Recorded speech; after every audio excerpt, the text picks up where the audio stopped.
I used to think working at a high-end restaurant would feel glamorous.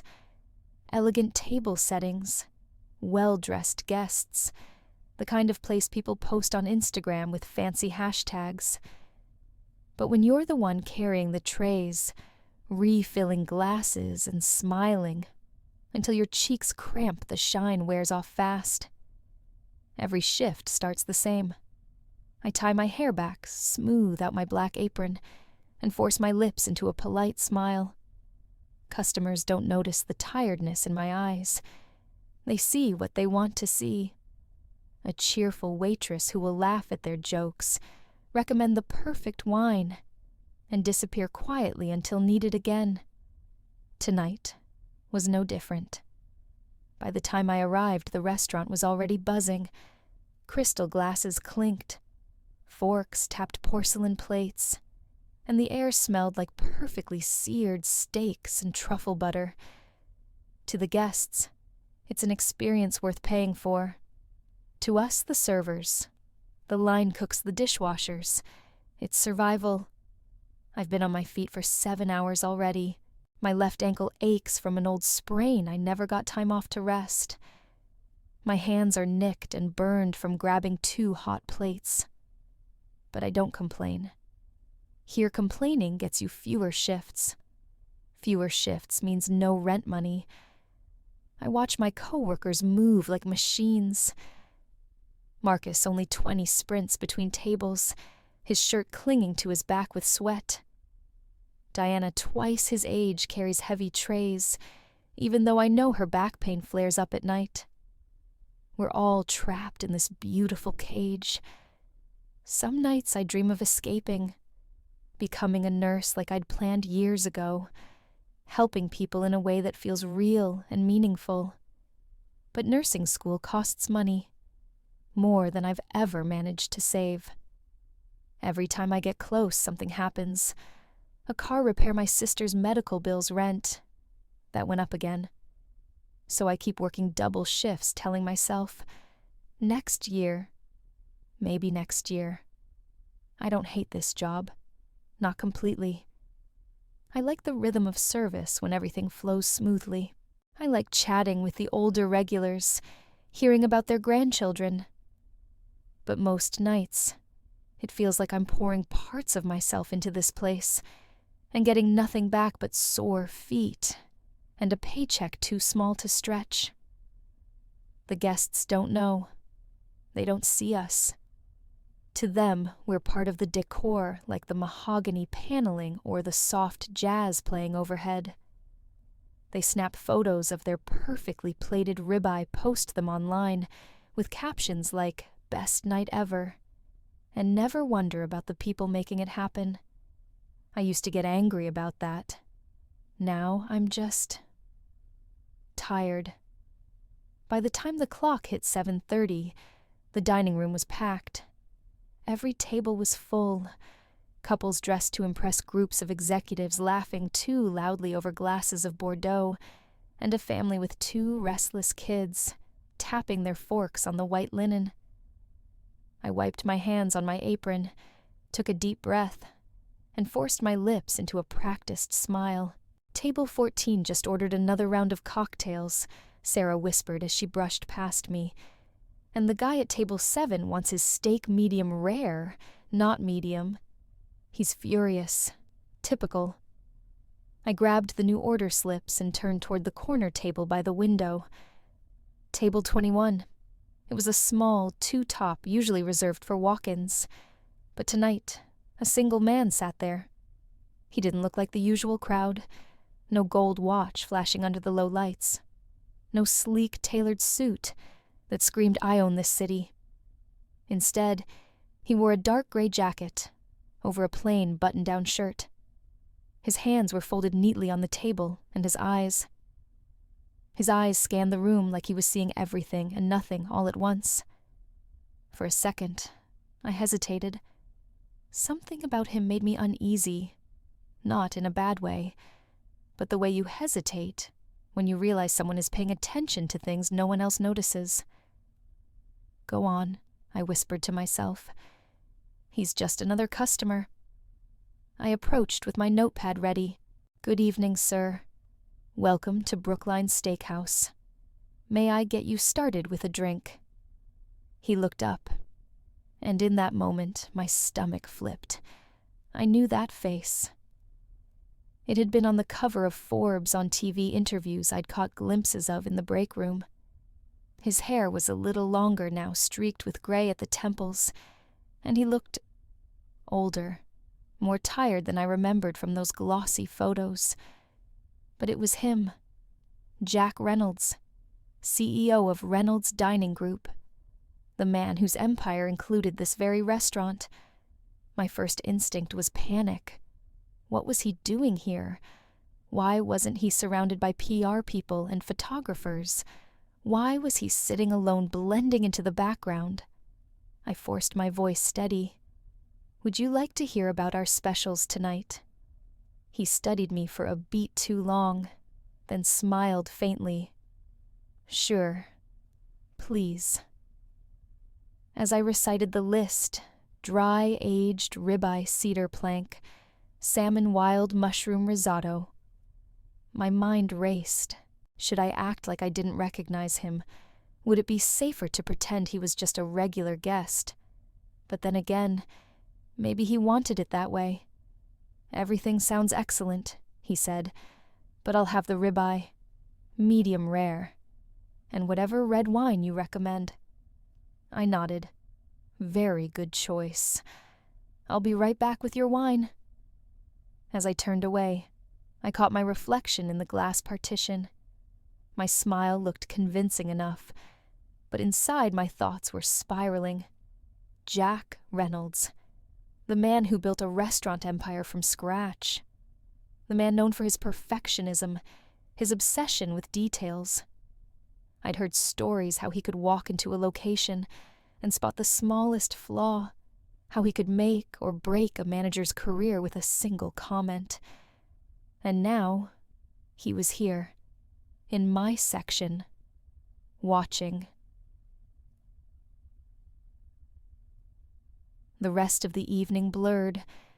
Between running plates to other tables and checking in on Jack, I kept sneaking glances at him. He didn't take out his phone like most people eating alone. He didn't fidget or seem impatient.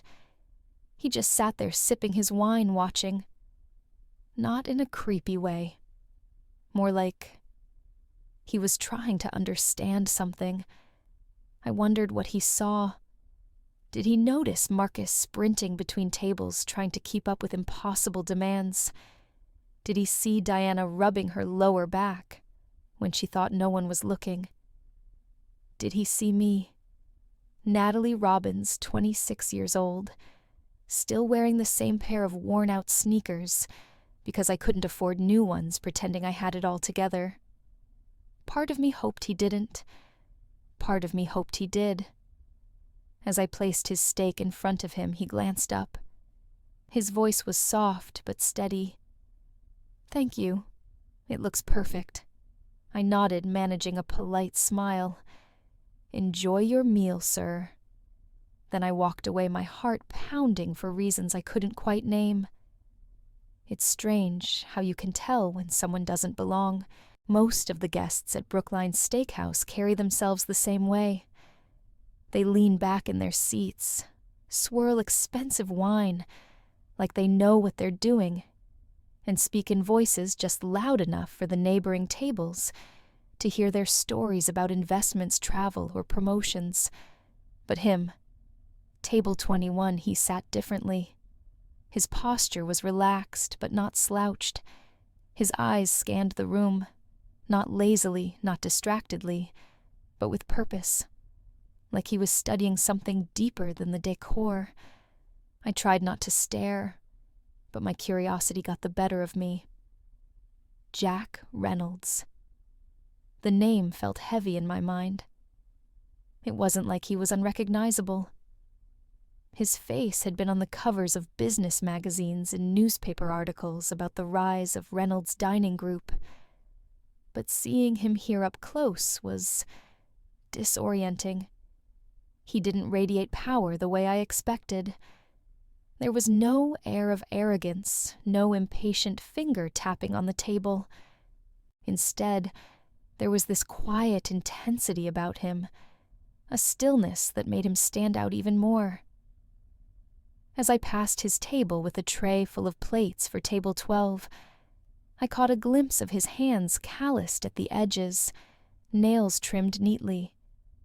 They didn't look like the hands of a man who spent his days behind a desk. I wondered if he noticed the burn marks on mine. The kitchen door swung open, releasing a wave of heat and noise. Marcus rushed past me with sweat beading on his forehead. Diana was carefully balancing 3 plates at once, her lips pressed into a tight line. I wondered, was Jack seeing what I saw? Did he notice the cracks beneath the polished surface? When people picture restaurants like this, they imagine perfection, flawless service, beautiful food, happy employees. That's the illusion. What they don't see is the exhaustion in the server's eyes, the tension in the kitchen, the weight we carry after too many double shifts. I placed the plates on table 12 and smiled when a woman asked for just a little more butter, please. Then I excused myself and headed back to Jack's table. He was still watching, not in a way that felt invasive, more like he was trying to understand something. When I reached him, I felt my palms dampen. "Would you like a refill on your wine, sir?" I asked, my voice steady, even as my heart thumped. "Not yet. Thank you," he said softly. His tone surprised me. It wasn't commanding like so many powerful men I'd served before. It wasn't dismissive either.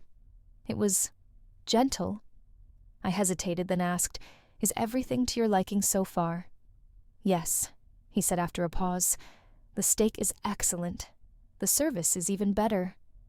A faint smile tugged at his lips. "Thank you," I murmured, stepping back. As I walked away, I felt his gaze linger, not uncomfortably, but as if he was trying to read something written on my back. Niapunkas. In the break room, I stole a moment to catch my breath. Jack Reynolds, sitting in my section, watching everything. Why was he here? I'd heard rumors he sometimes visited locations unannounced, testing the staff, judging their performance. Was this one of those times? Or was there another reason? Whatever it was, one thing was clear. This man didn't look like a CEO searching for flaws to punish. He looked like someone searching for answers. There are some questions that sound simple, but carry too much weight. "Do you enjoy working here?" That's what he asked me. It wasn't loud or confrontational. His voice was calm, almost casual. But the words stopped me cold. For a moment, I froze with my pen halfway to my notepad.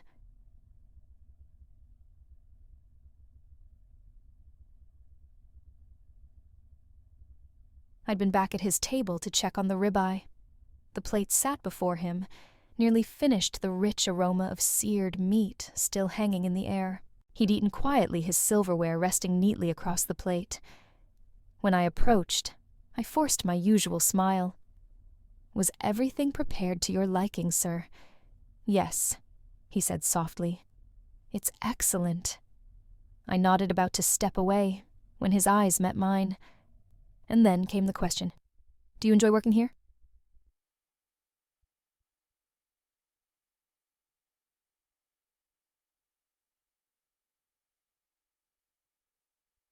My first instinct was to laugh it off, to say what every server is trained to say. Yes, of course. It's a great job. I love meeting people. But for some reason, the words caught in my throat. Because it wasn't the kind of question most guests asked. It wasn't the kind of question you could answer on autopilot. And there was something in the way he asked it. Not judgmental, not sarcastic, just genuine curiosity. It unnerved me. In the 2 years I've worked here, I've learned how to wear a mask, a bright smile, a cheerful tone, the ability to make customers feel like they're the only ones in the room.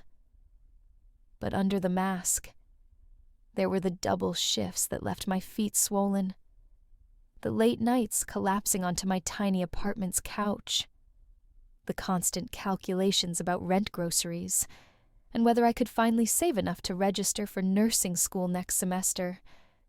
So no, I didn't enjoy working here. But saying that felt dangerous. I glanced toward the manager's station. Kevin was there, arms crossed, scanning the room like a hawk. If he saw me pausing too long at a table, he'd assume I was complaining, or worse, gossiping with a customer. I looked back at Jack. His expression was neutral, patient. It's a good place to work, I said finally. Busy, but that's good, right? Keeps us on our toes. The words felt rehearsed. Busy, he repeated. His eyes didn't leave mine. Yes, I said, forcing a laugh. We get a lot of regulars. People love the food, and the staff works hard to make it a great experience for everyone. For a second, I thought he might let it go. But then he said quietly, "You didn't really answer my question." I felt heat creep up my neck. Why did I feel like I was under a microscope? I wanted to walk away, to excuse myself, and check on another table. But something kept me rooted there. Maybe it was exhaustion. Maybe it was the way his tone didn't sound like a trap. For once, it felt like someone was asking because they actually wanted to know. It's challenging, I admitted softly. Long hours, lots of customers. But it's a job, and jobs aren't supposed to be easy, right? I tried to keep my tone light, but there was a heaviness under the words I couldn't hide. He tilted his head slightly as if studying me. And do you want to stay in this line of work forever? That question hit harder than the first. I gripped my notepad tighter. No. I mean, I'm saving for nursing school. Someday. Someday, he repeated. Yeah, I forced a smile. When I can afford it. He didn't press further, just gave a small nod. Well, he said finally, thank you for being honest. The way he said it made me wonder if he meant more than just my answer. As I walked away, my heart was pounding in my ears. What was that about? Why did it feel like he'd seen straight through me? Some words are too heavy to say out loud, so you write them down instead. I sat at the small service station near the kitchen, pretending to adjust my order slips. My fingers trembled as I tore a page from my notepad and smoothed it flat on the counter. All around me, the restaurant buzzed with activity. Glasses clinked. Silverware scraped plates. From the kitchen came the hiss of pans and the sharp bark of the head chef yelling for more orders. But in my little corner, time felt suspended. I gripped my pen so tightly, my knuckles turned white. What was I even doing? If Kevin, my manager, caught me scribbling notes instead of running tables, I'd be in trouble. If Jack, Mr. Reynolds, thought I was overstepping, it could be worse. But the words were boiling up inside me, demanding to be released. I began to write. I know who you are, Mr. Reynolds. The first line alone made my pulse spike. I recognized you the moment you walked in. I've seen your face in magazines, read your story about building an empire from nothing. You've created something extraordinary. I admire that. I hesitated. Was I being too forward, too honest? No. If I wanted him to take this seriously, he needed to know I wasn't just some bitter server venting her frustrations. I kept going, in a chat. But there are things your reports and surveys will never show you, things you won't see from the polished dining room floor. This place is killing us. I paused, staring at those 5 words. Not just me. All of us. The servers, the cooks, the dishwashers. We work double shifts, sometimes 14 hours straight, because we're too scared to say no. We skip meals, ignore injuries, and smile through the pain, because we can't afford to lose a single shift. My throat tightened as I thought of Maria, the single mom working back-to-back shifts, just to pay for her daughter's inhaler. We're grateful for our jobs, but we're drowning. We don't have health insurance that actually helps us. We can't take sick days without fear of being replaced. And we're tired, so tired of pretending everything is fine. The pen hovered over the page. Should I even write this? Would he care? Or would he crumple the note and call Kevin to fire me on the spot? No. There was something about the way he watched the room earlier. Not like the other CEOs I'd imagined, cold, calculating, untouchable. There was a quietness to him, a weight in his eyes, like he wasn't here to be impressed. Maybe he would listen. I forced myself to keep writing. If you really want to know what it's like to work here, meet me at the back alley at 10:30 p.m. when my shift ends. I'll tell you everything. But please, don't ignore this.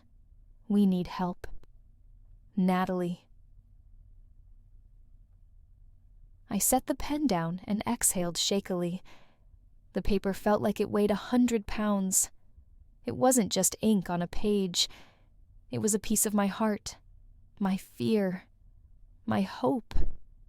And once I passed it to him, there would be no taking it back. The folded piece of paper felt like it was burning a hole in my apron pocket. Every step I took back toward his table made my heart pound louder. The dining room was still buzzing forks, clinking wine glasses, chiming, but all I could hear was the blood rushing in my ears. This was it. This was the moment I'd either change something or ruin everything. I watched him from across the room as I filled a carafe with water. He was sitting there as calm as ever, fingers tracing the rim of his wine glass. To anyone else, he looked like just another middle-aged businessman enjoying a quiet meal. But I knew better. Jack Reynolds wasn't here to relax. He was watching. And I needed him to see the truth.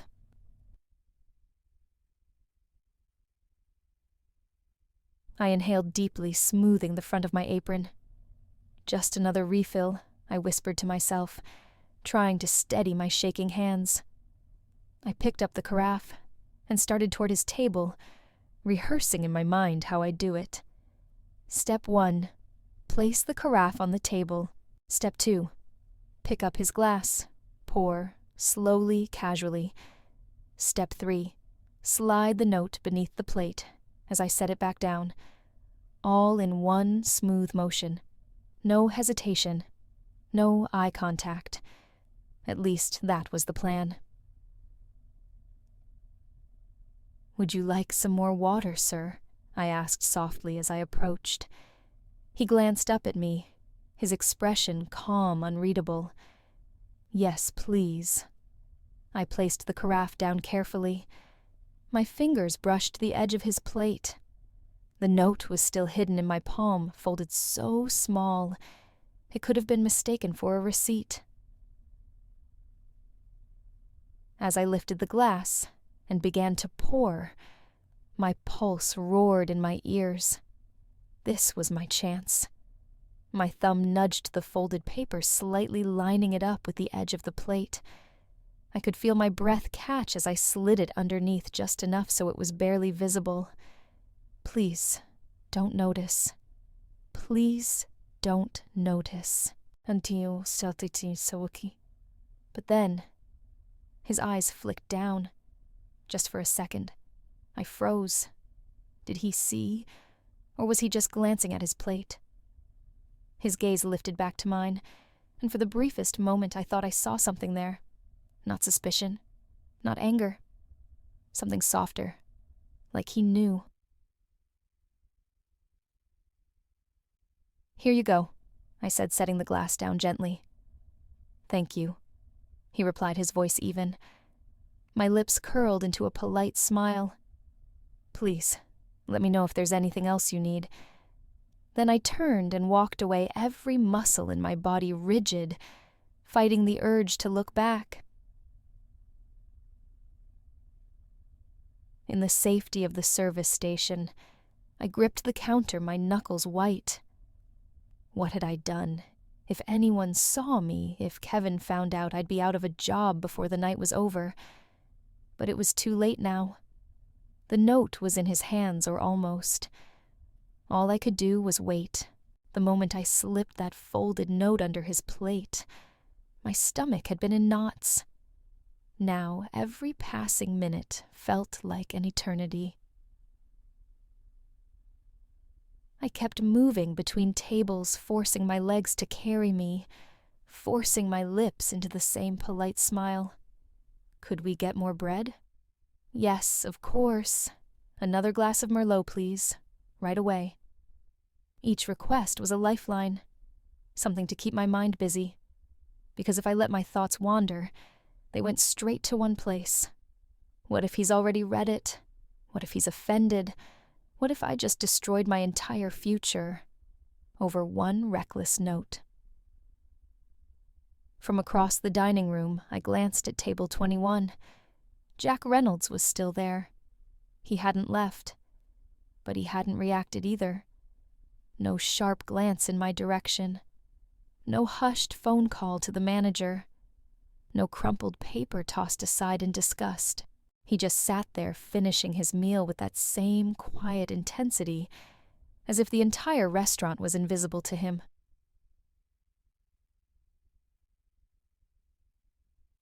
I wished I could read his mind. Had he seen the note?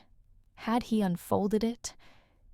Was he thinking about meeting me later, or about calling Kevin to fire me before my shift even ended? My chest tightened at the thought. I remembered my first day here, how nervous I'd been balancing plates, how determined I'd been to do everything perfectly. Back then, I thought hard work would be enough. Now, 2 years later, I knew better. No matter how hard you worked, there was always someone waiting to remind you how replaceable you were. The service station phone rang, making me jump. It was Kevin calling from the manager's office. "Natalie, table 12 wants you to check on their dessert. Make it quick. You've been lingering too long at other tables tonight." His tone was sharp. "Yes, sir," I said, hanging up with trembling fingers. Did he know? Did Jack already tell him? The clock ticked closer to 9:30 p.m. My shift ended at 10. If Jack was going to meet me, it would be in less than an hour. I swallowed hard, trying to keep my hands steady, as I refilled a water glass. Every step felt heavier, every breath tighter. When I finally looked up, table 21 was empty. Jack was gone. The chair had been pushed in neatly. The table cleared except for a generous tip tucked under the plate. And for a moment, the world tilted. That's it. He's gone.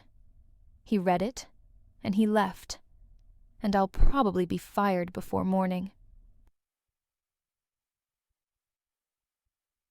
But then I saw it. A folded napkin on the edge of the table. At first, I thought it was nothing, just something left behind by mistake. But as I got closer, my heart skipped. 3 words written in neat block letters across the napkin, 10:30. back alley.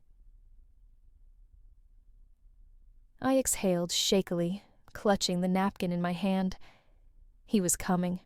At 10:59 p.m., I was still gripping the edge of the dish pit sink, like it was the only thing keeping me upright. The restaurant was quiet now. The last guests had left. Tables were cleared. Chairs flipped upside down. The hum of the dishwasher was the only sound left in the air, and yet my heart pounded louder than all of it.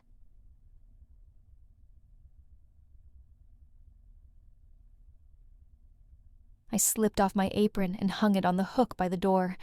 My hands were shaking. Was this crazy? Maybe. But if I didn't go, I'd spend the rest of my life wondering what might have happened. The back door creaked as I pushed it open. A blast of cold air hit my face, and the smell of old grease from the dumpster stung my nose. The alley was dimly lit, only one flickering streetlight, casting shadows across the cracked pavement. I tightened my coat around me and stepped out my boots, crunching on loose gravel. That's when I saw him. Jack Reynolds was leaning against the brick wall, hands in his pockets, his coat collar turned up against the wind. The glow from his phone screen lit up his face for a second, before he slipped it back into his pocket. He looked different out here. Less like the man from magazine covers. More like someone carrying the weight of the world on his shoulders. When his eyes lifted and met mine, my breath caught.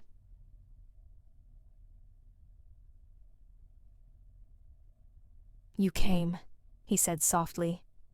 "I wasn't sure you would," I replied, my voice barely above a whisper. Neither was I.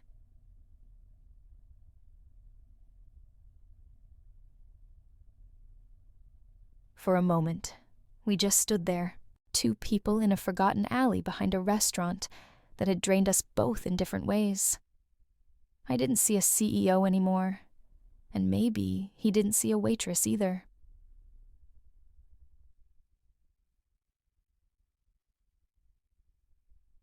"Why did you write the note?" he asked finally. "Because I didn't know how else to make someone listen. And what is it you want me to hear?" I looked down at my hands, raw and red from hours of scrubbing dishes, carrying trays, wiping tables. Then I looked back at him. "It's not just me," I said. "Everyone who works here is exhausted. We smile because we have to. We say yes to every shift because we can't afford to say no. We're terrified of making mistakes because we've seen people lose their jobs for less." I swallowed hard. We're not asking for luxury, just to feel human. Jack's jaw tightened. I didn't know he said. "You weren't supposed to," I said quietly. That's how the system was built. The silence stretched between us, heavy and cold like the night air. For a second, I wished I could take it all back. The note, this meeting, everything. But then he said something I didn't expect. "Thank you for trusting me enough to tell me." I blinked. "You're not angry." "No," he said. "I'm ashamed." Those two words cracked something in my chest. For the first time all day, I let myself exhale. "What happens now?" I asked. "I don't know yet," he admitted. "But I want to hear more, if you'll let me." In that moment, standing there in the cold, with the hum of the city in the distance, I realized something. This wasn't about me challenging a CEO. This was about two people staring at a broken system and deciding whether it could be fixed.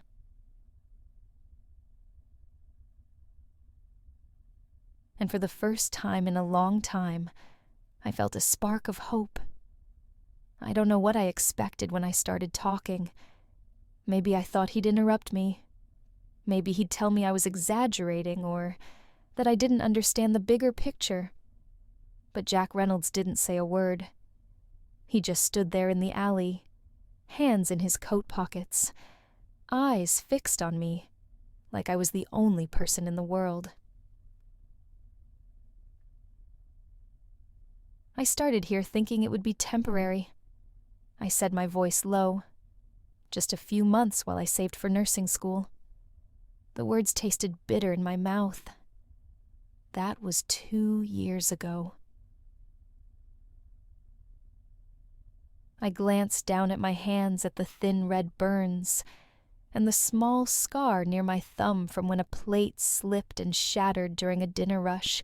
It's hard to save anything when your rent eats half your paycheck and you're too exhausted to pick up a second job. I've tried. But every time I get close, something happens. My car breaks down. My sister needs help with medical bills. The hours get cut for a week, and the tips dry up. I looked back at him. Do you know what it feels like to wake up and realize you've been standing still for years? He didn't answer. And somehow, that silence felt heavier than any words.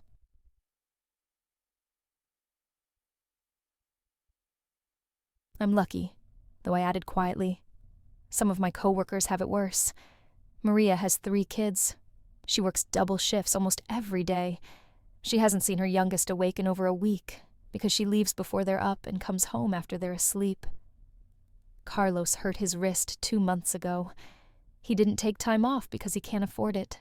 Now he works with one hand that barely bends, pretending it doesn't hurt. I forced a small laugh. We smile.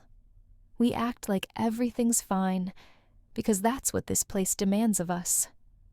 But underneath, we're all drowning. Jack's brow furrowed slightly, his jaw tensed, but still, no interruptions. He was listening, really listening.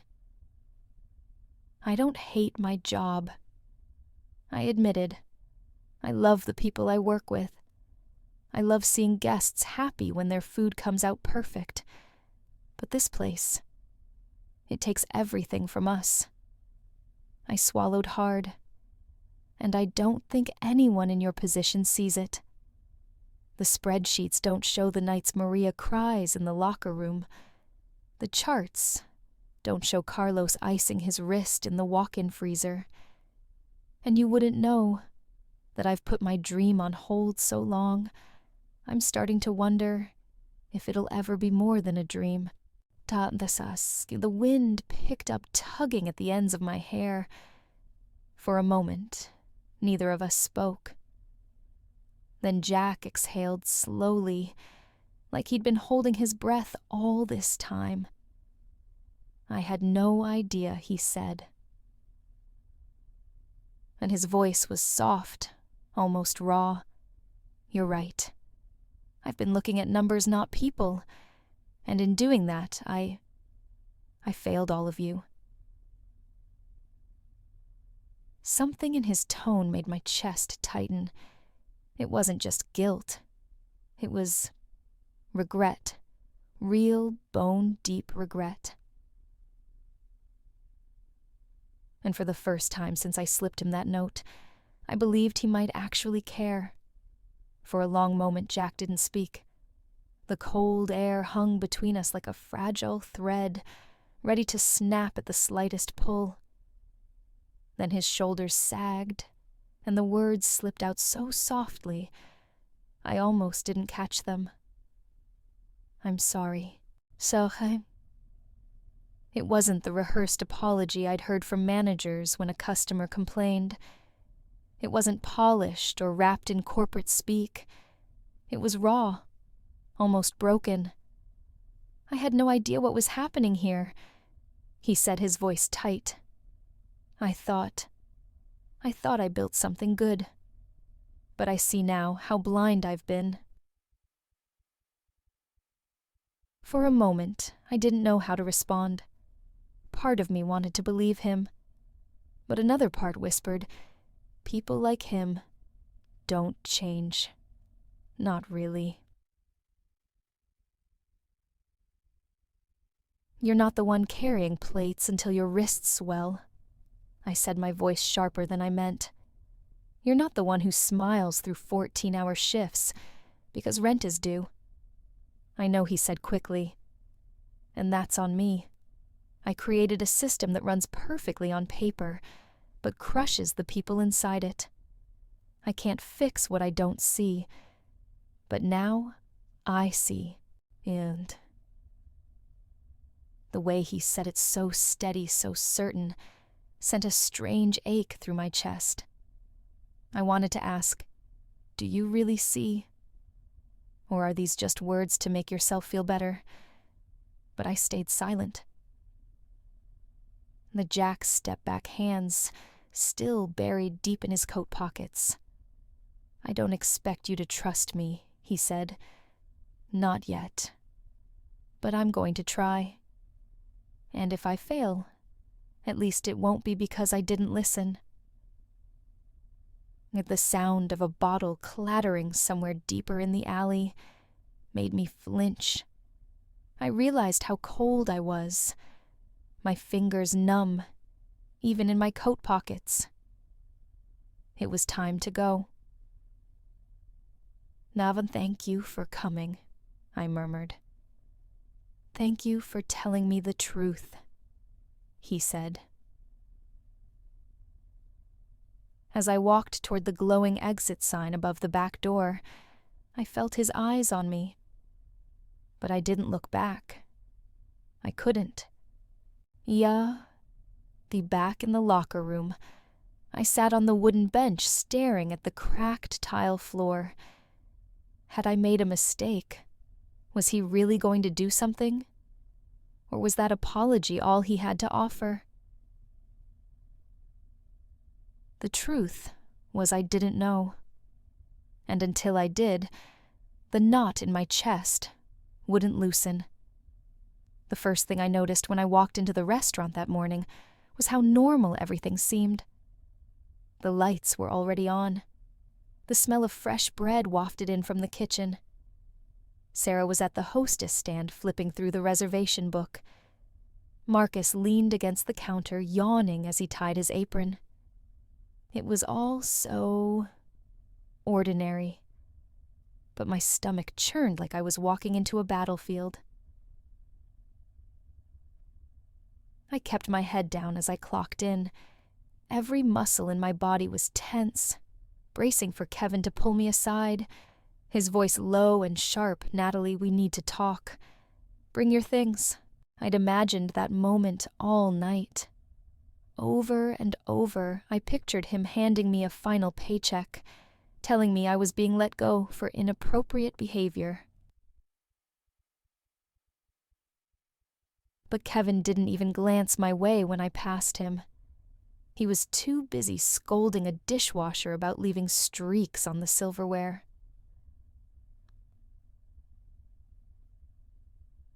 I tied my apron in the back, my hands still trembling. Maybe Jack hadn't said anything. Maybe he hadn't told Kevin about the note about our meeting in the alley.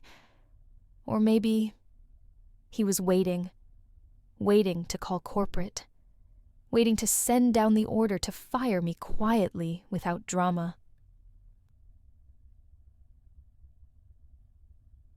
When I stepped into the dining room, I forced a smile, like always.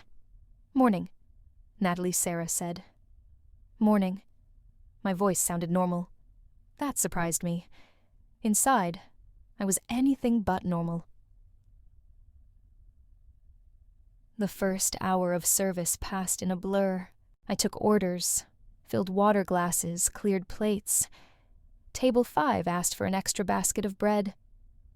Table 8 wanted the chicken cooked extra well done. My body moved on autopilot, every smile and nod perfectly rehearsed. But under the surface, My mind was screaming, did I make the biggest mistake of my life last night?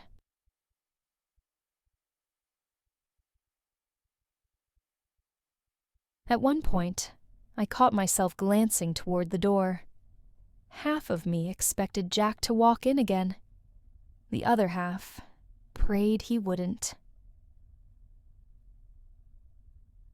When the lunch rush hit, I didn't have time to think anymore. For 2 hours straight, I was running plates, dodging coworkers, offering polite laughs to bad jokes from guests in expensive suits. And yet through it all, I couldn't shake the feeling that something had shifted.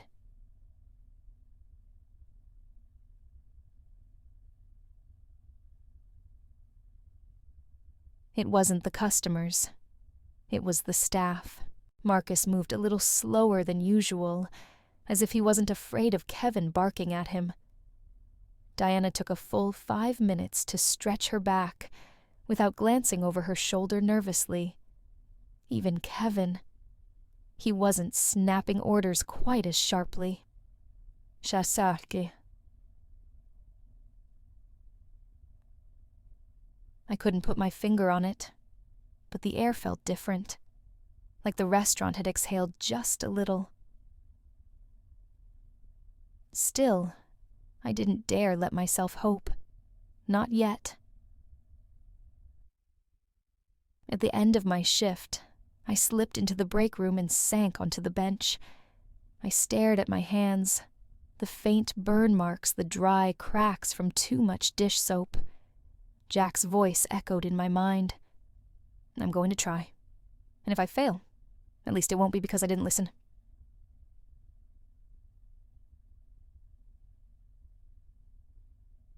Was he trying already? Or was I imagining it?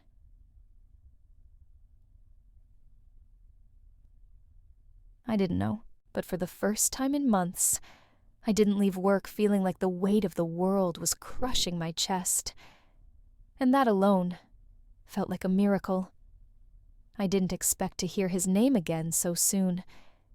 It was during the lull between lunch and dinner, when the restaurant floor went quiet for an hour. Most of us huddled in the break room picking at whatever snacks we could find. That's when Marcus burst in, still wearing his apron and carrying a stack of clean menus. "Did you guys hear?" He said, his voice just above a whisper. "Hear what Diana asked, rubbing her tired shoulders. About Mr. Reynolds. He's in a board meeting right now downtown with the corporate team. They say it's heated." Gry froze. He didn't have to say more. I knew what the meeting was about. "They're arguing about wages," Marcus continued. "He wants to raise pay cut down our hours. Add benefits. The board's pushing back hard." "Wait. Seriously?" Diana's brows furrowed. "You're telling me the CEO, our CEO, wants to help us?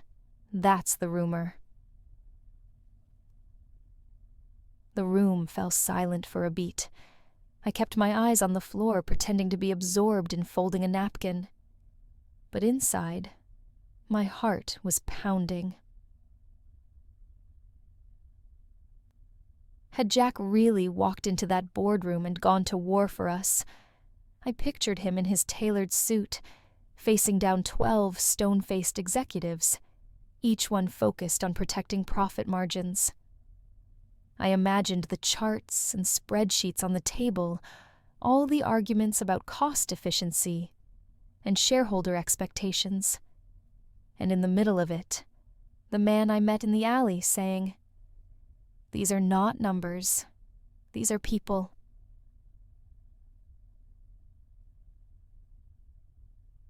"Maybe he's just talking big to look good," one of the bussers muttered.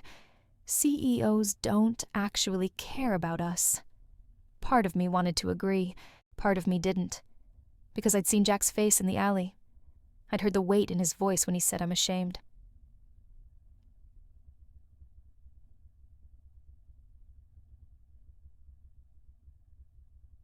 "What happens if the board says no?"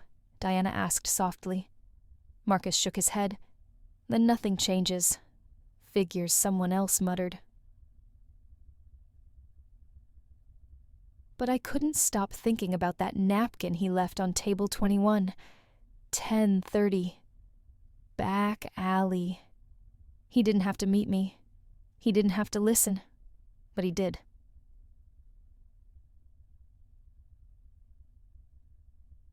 And now, I couldn't shake the thought, maybe he really was trying.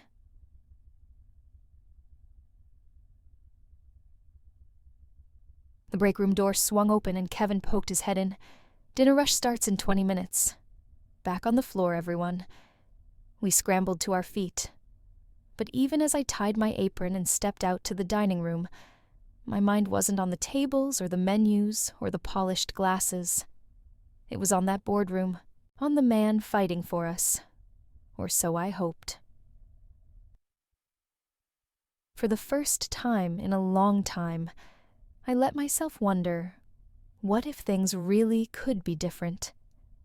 At first, the changes were so subtle. I thought I was imagining them. It started with the schedule. When I checked the roster for the weeks, my jaw nearly dropped. Instead of the usual 6 back-to-back double shifts, I had 3 doubles, and 2 regular shifts 8 hours each, with actual breaks built in. I stared at the paper, blinking. No one said anything, but I caught Marcus grinning as he tied his apron. "Feels weird, huh?" he whispered. "Not being scheduled within an inch of our lives, no?" Then came the paychecks. The numbers looked different. At first, I thought it was a mistake. But no, the hourly rate had gone up. Not by pennies, but enough to make my breath catch. Enough that for the first time in months, I wouldn't have to choose between groceries and paying my utility bill on time. Kevin, the manager, called us all to the dining room that afternoon. His usual clipped tone was softer somehow. "There's a new policy in place," he announced. "Higher base wages, reduced maximum weekly hours, and effective immediately, staff who work over 30 hours a week qualify for health coverage." The room went silent. Diana's hand shot to her mouth. Marcus muttered, "No way," but Kevin just nodded, like he couldn't quite believe it either. I felt my throat tighten. Jack had done it. That evening, as I floated between tables, I realized the air in the restaurant felt lighter. It wasn't just me. Diana moved with less stiffness, her smile no longer strained. Marcus joked with a guest, without darting nervous glances toward Kevin. Even Kevin himself seemed calmer, not barking orders every 5 minutes.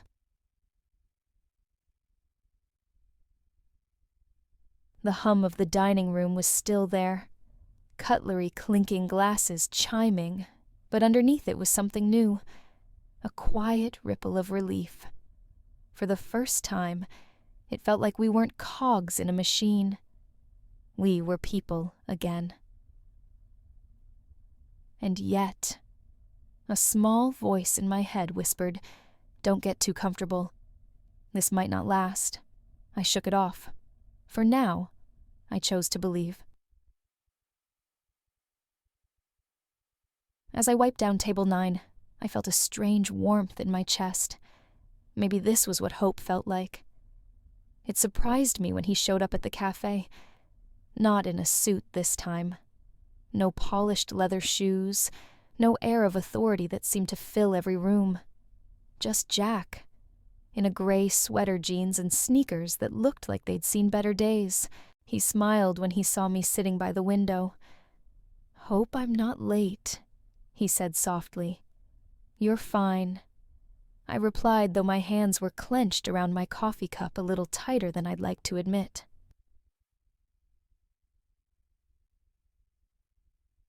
It felt strange seeing him here. Not in the restaurant. Not as my boss. Just a man. "I wanted to thank you," he said after a pause. "For what?" "For being honest with me. For trusting me with what you wrote in that note." I looked down at the steam curling from my cup. "I didn't think you'd even read it." "I did," he said. "Every word." His eyes softened, and I haven't stopped thinking about it since.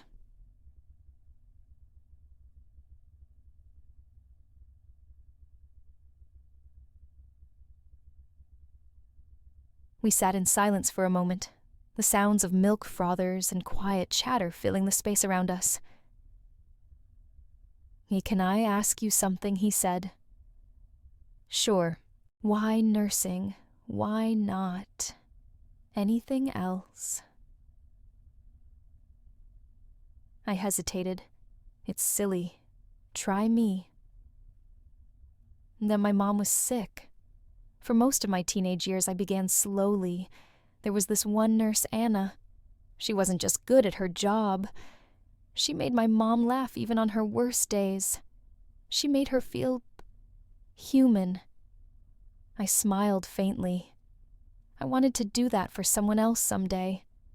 To make people feel seen when they're at their most vulnerable.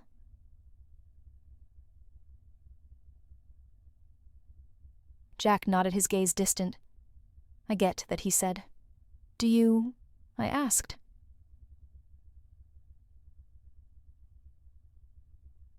He chuckled quietly, but there was no humor in it.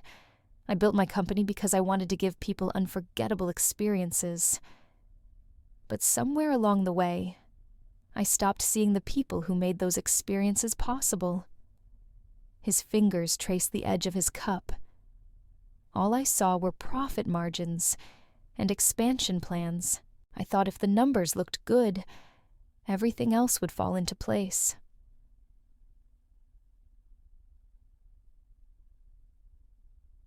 He looked up, his eyes meeting mine. I was wrong. There was a heaviness in his voice that surprised me. I'd expected defensiveness or pride, but not this vulnerability. "You're trying now," I said softly. "I am," he replied, "but I worry it's too late for some people."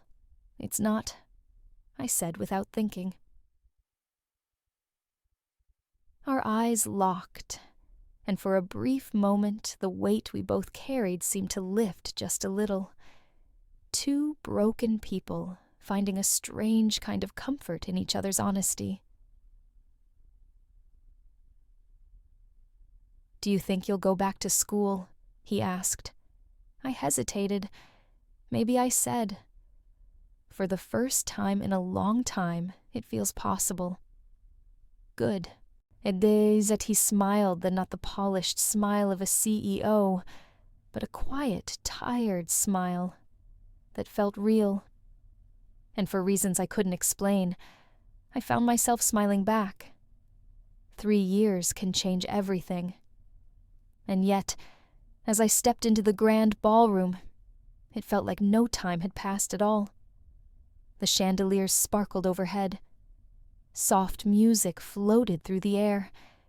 Tables were draped in white linen, each set with polished silverware, and bouquets of fresh flowers. This was the annual Reynolds Group Awards Gala, an event I'd only ever heard about in passing, back when I was a waitress. Back then, I never imagined I'd be here.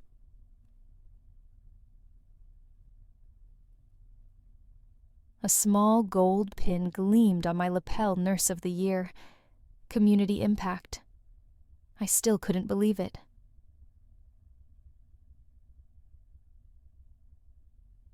I spotted Diana across the room laughing with Marcus. Both of them still worked at Brookline Steakhouse, but now their faces looked different, lighter somehow.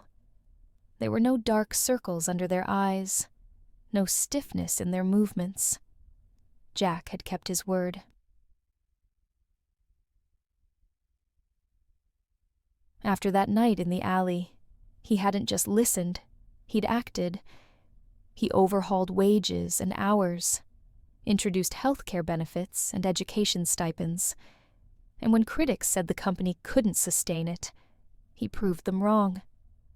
Reynolds' dining group didn't just survive, it thrived. Customers noticed the difference in the staff. Happy employees create happy guests. A tap on my shoulder pulled me from my thoughts. "You're Natalie, right?" I turned to see one of the event coordinators smiling at me. Yes. There's someone who wanted to say hello. And then I saw him. Jack Reynolds. There's the house. He looked the same, yet somehow different. The gray in his hair had deepened, but so had the warmth in his eyes. There was no trace of the weary man I met in the alley that night. This was a man at peace. "Hello, Natalie," he said softly. "Hello, Jack." For a beat, neither of us moved. Then he smiled, and suddenly it felt like no time had passed at all. "I heard about your award," he said. "Congratulations." "Thank you. I'm not surprised. You always had that fire in you." I felt my cheeks warm. And you. I said you actually did it. Did what you changed everything.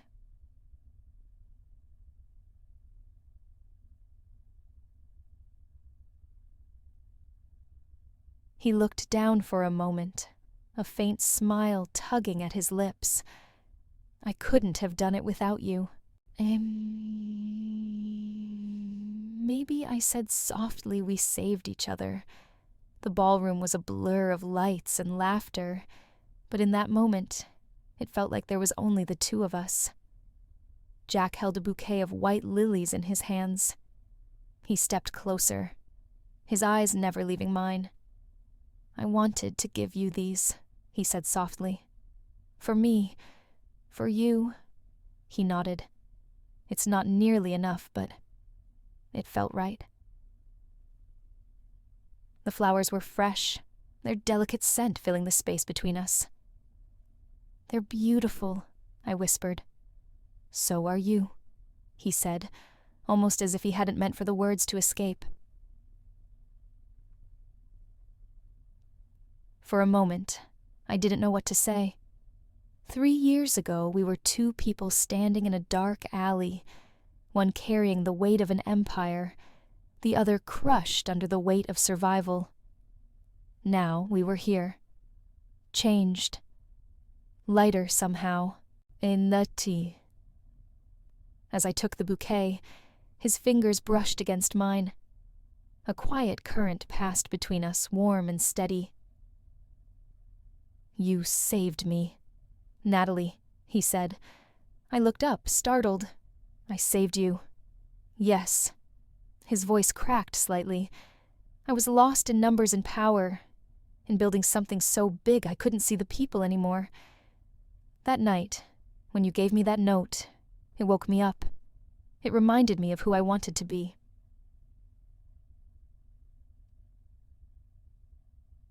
My chest tightened. "I didn't save you," I said softly. "You chose to save yourself." Maybe he admitted. But I couldn't have done it without you. The room seemed to fade around us. The laughter, the music, the clinking glasses, all of it dimmed, until there was only this quiet space between two people. His hand reached for mine, not demanding, not hurried, just a gentle offer. And I took it. Our fingers intertwined naturally, like they'd been waiting years to find each other. I don't know where this goes, Jack said quietly, "but I'd like to find out." I smiled, a soft laugh escaping my lips. Me too. It wasn't a grand declaration. It wasn't fireworks or fanfare. Just a simple connection between two souls who had seen each other at their most vulnerable and decided to stay. As we stood there hand in hand, I realized something. Healing doesn't always come in loud, dramatic moments. Sometimes it's quiet. Sometimes it's just two people deciding to keep showing up for themselves and for each other. And in that quiet, I felt whole again.